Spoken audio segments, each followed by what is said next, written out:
पुरा प्राचीन बस्तीहरू, यो बस्तीहरूको अहिले भविष्य निर्धारण गरिएको छ। हामी त यहाँ साँच्चै सुन्दर बन्दरगाह जस्तो ठाउँमा डुबेका छौँ। हेर्नुहोस् त कति रमाइलो छ, कति रमाइलो छ। बाख्राहरूले यसरी घाम तापेका छन्, साङमा बसेर आमा दिदी बहिनीहरूले यसरी जिन्दगीलाई चाहिँ तताएका छन् घाममा।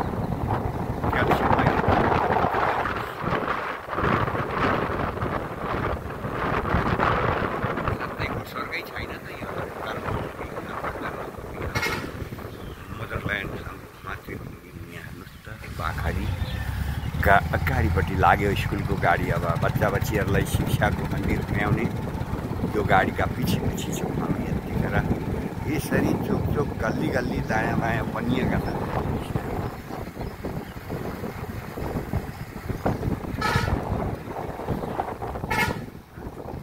साँच्चै साँच्चै अनुपम, अतुलनीय, साँच्चै सुन्दर, साँच्चै स्वर्गै लाग्दैन त यो ठाउँहरू। हेर्नुहोस् त हाम्रो यहाँको गोबर ग्यास, आधुनिक गोबर ग्यासका छेउमै हाम्रो पुरातात्विक गोबर ग्यास हेर्नुहोस् कस्तो छ। पुरै चाहिँ गोइठा भन्छ यसरी सुकाइएको छ। यो खाना पकाउनका लागि, पशुहरूलाई खुवाउनका लागि यो व्यवस्थापन गरिएको चिज छ। हेर्नुहोस् यहाँ तोरी लहल झुलेको छ। सबैभन्दा ठुलो कुरा कर्म गर्नुपर्ने हुन्छ, जस्तो कर्म उस्तै फल प्राप्ति। हामी यो भागबाट पनि तपाईँहरू सँगै सयात्रामा रमाउँदै बिदा हुने आइसक्यो बेला। बिदा हुने आइसक्यो बेला। एकछिन पछि अर्को भागमा